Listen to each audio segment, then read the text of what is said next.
Buenas tardes, arquitecta y compañeros. El día de hoy nuestro grupo va a hablar sobre el Palacio Iturregui.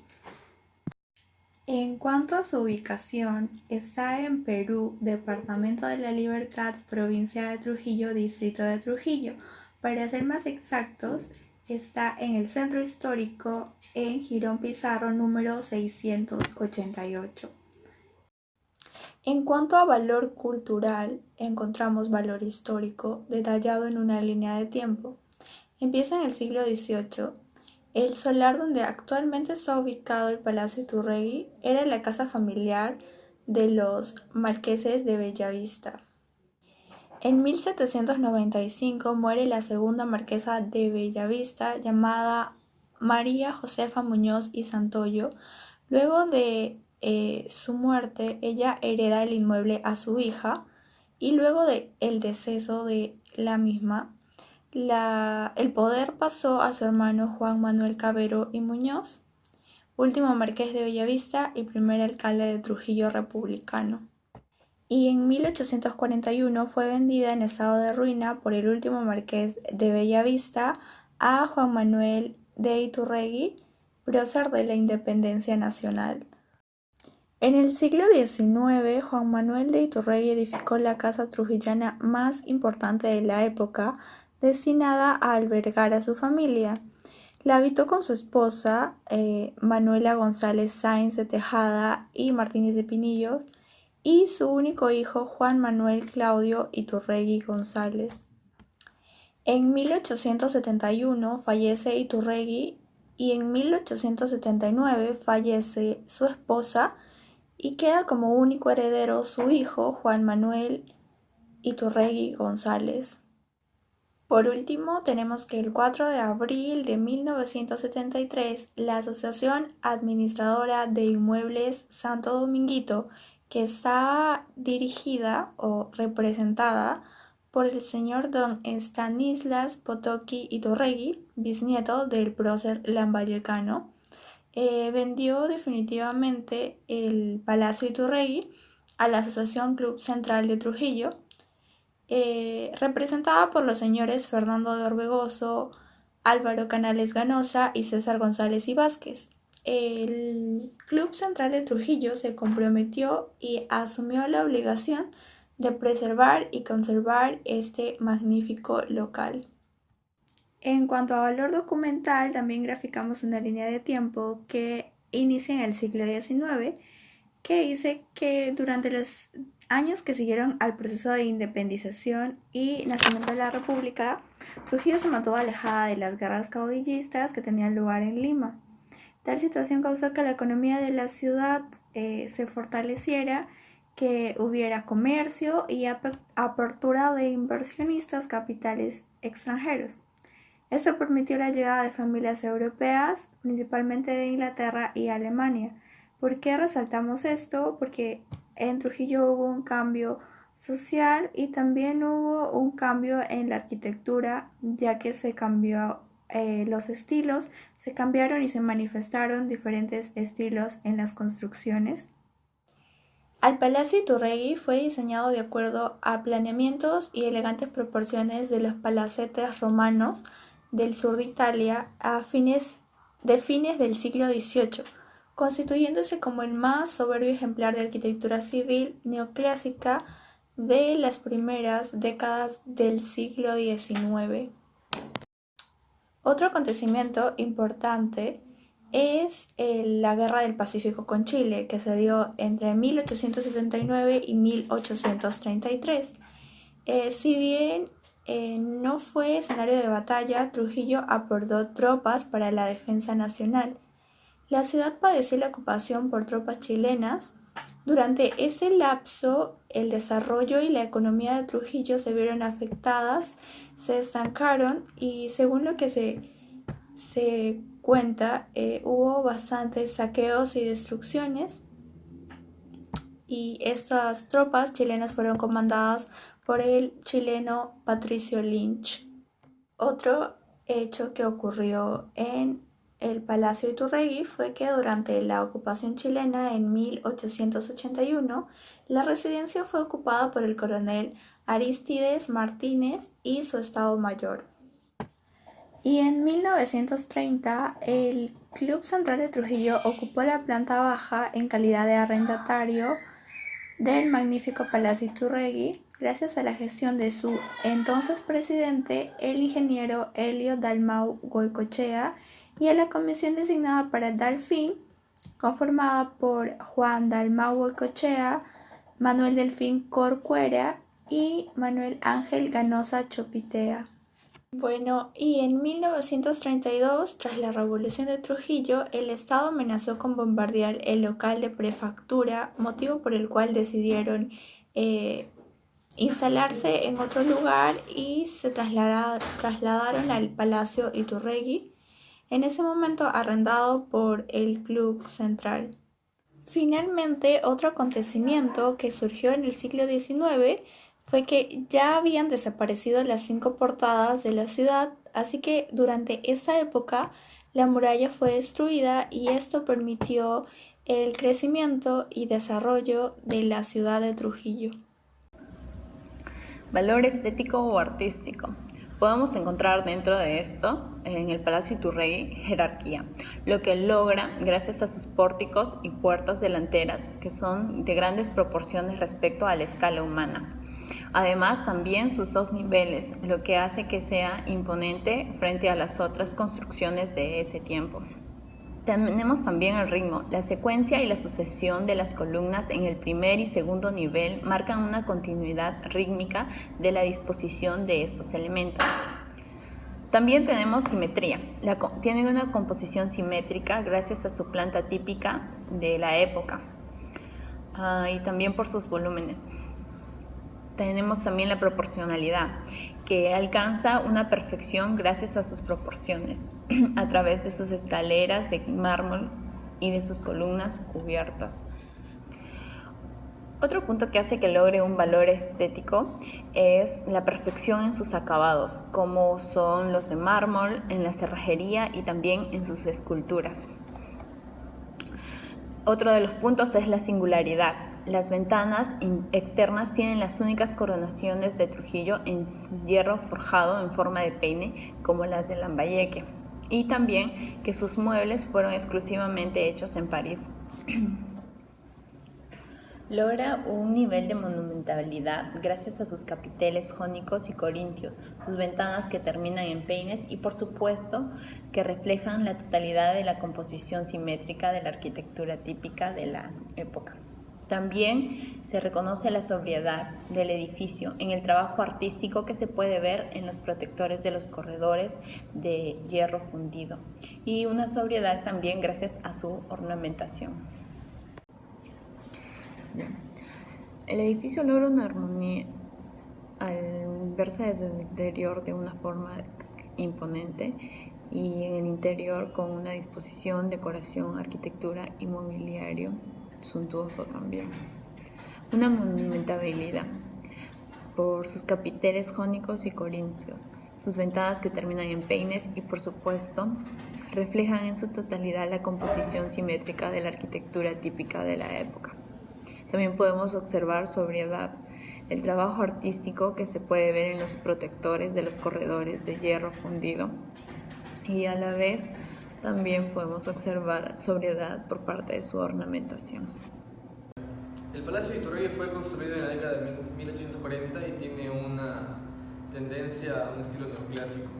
Bien, por su extensa dimensión de aproximadamente 3.350 metros cuadrados, por su gran cantidad de habitaciones, tiene 43 habitaciones, por las dimensiones de sus espacios, la riqueza y seguridad de su ornamentación y el uso de materiales y elementos importados de Europa y América Central.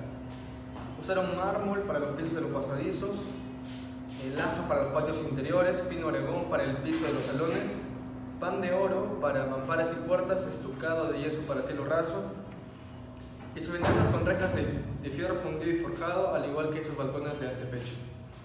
Y bueno, en verdad creo que hay mucho por decir. Es una belleza del Palacio de Iturregui, incluso sin conocerlo anteriormente. Su fachada es imponente por el detalle, tiene capiteles jónicos y corintios, ventanas que rematan en peinetas, y las únicas en todo Trujillo, porque esa característica es de Lambayeque, no propia de Trujillo. e incluso tiene una composición simétrica, típico de la época justamente neoclásica. Se aprecia incluso en el Palacio de Zaguán, que si bien sabemos este espacio de transición que hay entre la calle y la residencia en sí, tiene un piso de laja de piedra justamente al ingresar por el zaguán y continúa en el patio principal bajo un amplio arco de medio punto. Este patio principal posee un corredor alto en U y a través de este se ingresa a las diversas habitaciones. Posee un desnivel revestido de mármol blanco y esta habitación tenía acceso independiente al del salón principal y la cúpula. La mampara por la cual se accede a esta sala de directorio está flanqueada por dos pequeñas puertas de panflones de madera. La de la derecha da acceso a la antigua sacristía del oratorio y actualmente no funciona aquí, ya no funciona. Y la de la izquierda da acceso a una habitación que ha sido subdividida y da acceso al pasaje de servicio que conduce al segundo patio. La mampara del patio izquierdo lleva una sala lateral, posee el mismo detalle del arco del lado derecho, con rejilla de fierro y coronación simple. En el patio principal, por la escalinata del frente, se accede a través de una puerta central al salón principal. Este salón principal tiene los muros empapelados, aunque algunos se han dañado por la humedad, como se ve en la foto. El piso de madera pino oregón y el techo de falso cielo raso de yeso, con 3 cortinas estucados en yeso y revestidos en pan de oro. Este salón dorado posee 3 mamparas artísticas de madera y cristal con ornamentos eclécticos, acabados en pintura color marfil y pan de oro, el conocido pan de oro. La más bella mampara es evidentemente la que da acceso a la antigua cuadra, que ahora es denominado el Salón Dorado, que posee elementos neogóticos centrales que son flanqueados por columnas revestidas con espejos labrados y que remata en venera rodeada de roleos y pináculos en forma de ánforas con guirnaldas. A ambos lados de esta mampara se encuentran 2 ventanas con reja de fierro fundido, igual también que las anteriores, con jambas en color marfil y pan de oro. Y las otras 2 mamparas laterales, la de la derecha da al antiguo oratorio donde funciona actualmente la sala del directorio del Club Central. Esta sala de sesiones o directorio posee un falso cielo raso de caña y yeso, con adornos de pan de oro y una linterna central de madera, la única en el palacio. Se presenta un desnivel que está revestido de mármol blanco italiano a manera de zócalo y sostiene el corredor del segundo piso con columnas corintias unidas con balaustres de hierro fundido y pasamanos de bronce en el primer piso y de madera en el segundo. En este nivel se accede a través de 3 escalinatas de 5 pasos, una central y 2 laterales adosadas a los muros de ambos lados del arco del zaguán, y también están revestidas de mármol italiano. En este corredor a desnivel el cielo raso tiene acabado en yeso con rosetones de estucados ornamentales y desde el centro cuelgan los faroles de bronce y vidrio que se ven en la fotografía. Esta sala lateral posee una ventana de reja volada que da hacia la calle Jonín. Sus muros son enyesados y pintados y su piso también de madera pino oregón. Se comunica por el lado izquierdo a través de una puerta central con las habitaciones del ala izquierda del corredor del patio principal. Por el otro lado, con una sala de música, personalmente es mi habitación preferida porque aquí se encuentran 2 hermosos pianos de cola y esta habitación se conduce al Salón Dorado. Ya habíamos recorrido los salones centrales y principales y antes de pasar por ellos que dan al segundo patio, terminaremos el recorrido por aquellos que rodean el patio principal. Pasando el arco de medio punto, hacia el lado izquierdo se accede a través de una puerta de 2 hojas con panflones de madera y reja de fierro a un espacio desde el cual parte una escalera de madera de 3 tramos que nos llevará al segundo piso. En ese trayecto existe una ventana artística de reja de fierro fundido con ornamentación de 4 querubines. En ese mismo lado izquierdo, siguiendo el corredor a desnivel en forma de U, se accede por medio de puertas de doble hoja a 3 habitaciones intercomunicadas por puertas plegables de plafones de madera. Estas habitaciones poseen ventanas ubicadas simétricamente con relación a sus vanos de ingreso. Marco físico. En cuanto al emplazamiento del Palacio de Uturrey, se encuentra estratégicamente emplazado o ubicado en un solar esquinero que ocupa casi un quinto de la manzana en la cual se encuentra. Esta ubicación le permite magnificar la monumentalidad de la edificación, puesto que en un centro histórico de calles estrechas, obtener buenas visuales es un poco complicado. Entonces, al encontrarse emplazada en la esquina, se le facilita esto, ya que permite generar una nueva visual. desde el frente, generando 1 a 2 puntos de fuga en la cual se puede observar la edificación de manera mucho más amplia y por sus dos fachadas, lo que a su vez permite seguir continuando con el trazo urbano gracias a la fuga que se presenta o que se manifiesta al momento de generar esta visual, la cual aprovecha muy hábilmente la longitudinalidad que mantiene la edificación por uno de los costados para realizarlo de manera sutil. En cuanto a la volumetría, podemos decir que se mantiene compacta pero armoniosa, puesto que mantiene la edificación al límite de propiedad, lo cual es muy característico de este tipo de viviendas, imponiéndose con sus dos niveles en el perfil urbano, ya que podemos observar claramente que en ese periodo las viviendas estaban más orientadas a mantener un solo nivel. Podemos observar ahora que en cuanto a los dos niveles es estratégicamente aprovechado, ya vimos por las visuales, y también porque marca una jerarquía muy importante en cuanto a los accesos de la vivienda y se logra enfatizar la jerarquía de esta misma en cuanto a todo el contexto urbano, puesto que los dos niveles no se encuentran presentes en toda la fachada. Podemos observar que por su ingreso principal, el cual es justamente por por la fachada más angosta, se encuentra edificada en dos niveles, y por el lado más extenso, que no es el ingreso principal, encontramos los dos niveles hasta la mitad de la edificación y luego solo encontramos la edificación misma de un nivel, lo que permite mantener esta fuga de manera armoniosa, imponiéndose mucho en el contexto urbano, pero sin lograr abrumar todo porque la mayoría de edificaciones, como ya se mencionó, mantenían un solo nivel, y mantener toda la edificación por las distancias que ésta tenía, representando un quinto de lote, significaría desarmonizar en todo el conjunto urbano.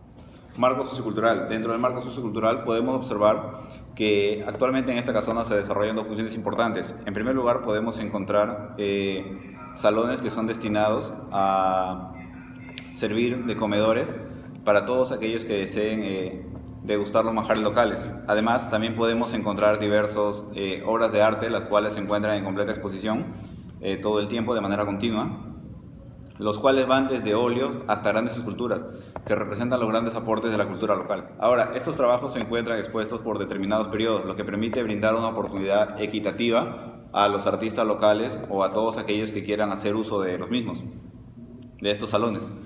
Tenemos así que, por ejemplo, se ha brindado oportunidad a artistas como, por ejemplo, en la exposición de la mujer trujillana en las artes plásticas, lo cual dio lugar a la exposición de trabajos de 25 artistas locales, las cuales eran egresadas de la Escuela de Bellas Artes.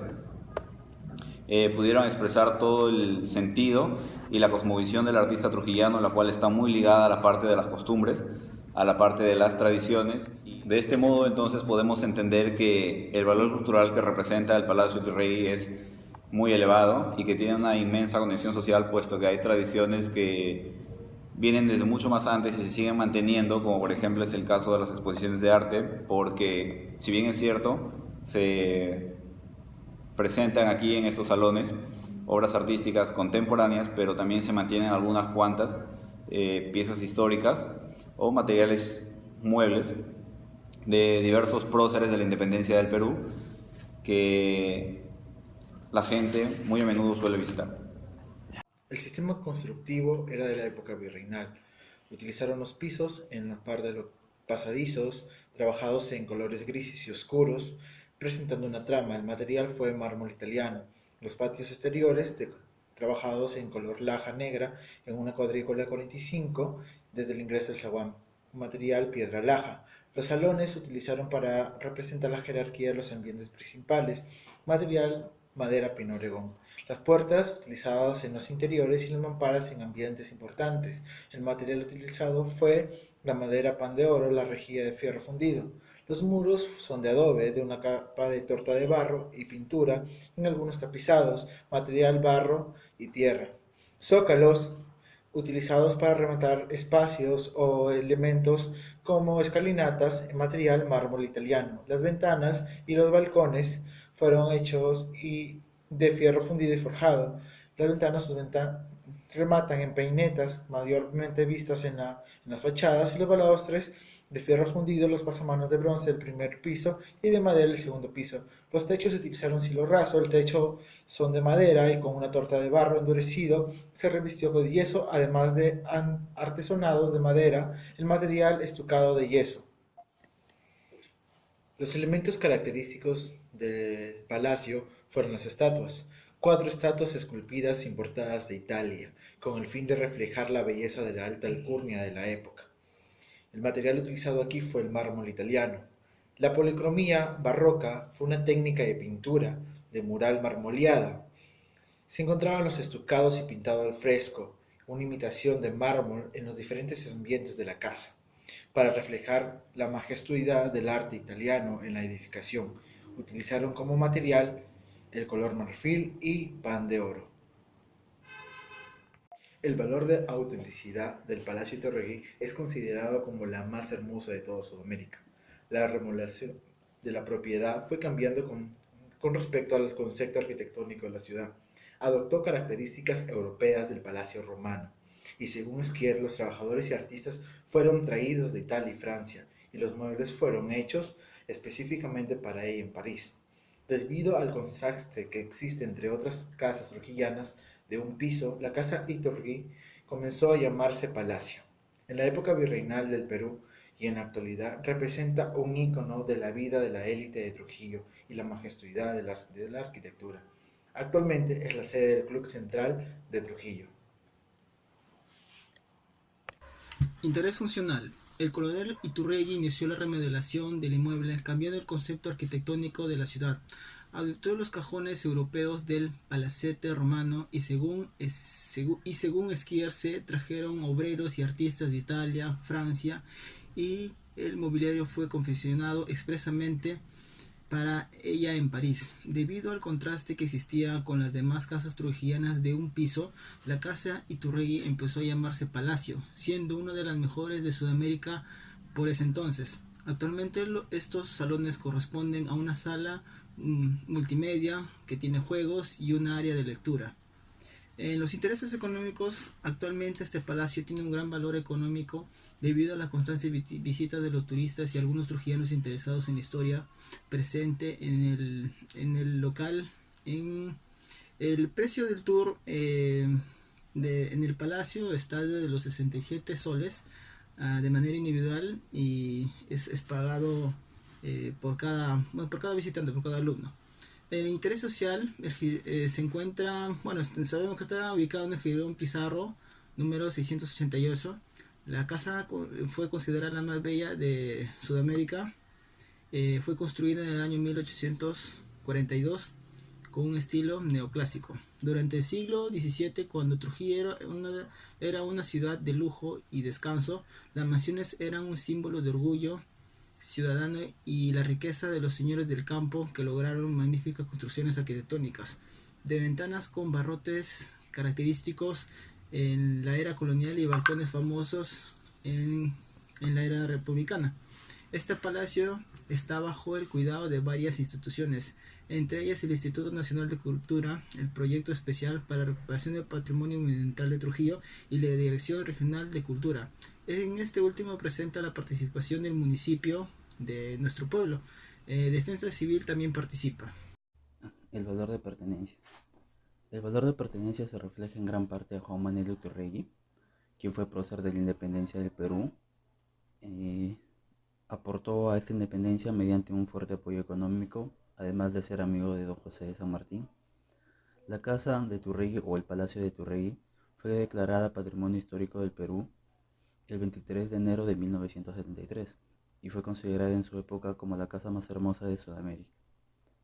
En cuanto al sentimiento de pertenencia, el Palacio de Iturrégui se considera parte de la identidad de Trujillo por ser la primera en cambiar el concepto arquitectónico que se tenía hasta ese momento en la ciudad, ya que para su construcción trajeron diferentes estilos europeos y, como lo señaló el arqueólogo George Esquier en 1873, era la mejor residencia privada en América del Sur. Además, el Palacio de Iturrégui conserva reliquias del siglo XIX en muy buen estado, como maceteros, candelabros y los muebles en general.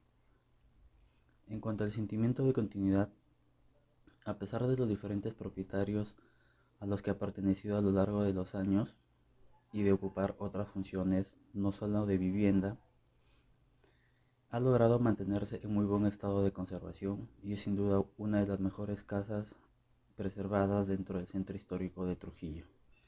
Actualmente ya no es de ingreso libre, sino que cobran un monto de 5 a 10 soles porque pertenece a un club. Hoy en día esta casona es un atractivo turístico y si bien es cierto, la edificación ha sufrido algunos cambios en su estructura y arquitectura, esta representa un importante valor, pues la esencia de su estilo propio de la época aún sigue vigente y por ello puede ser considerada una obra de arte digna de estudiar y observar.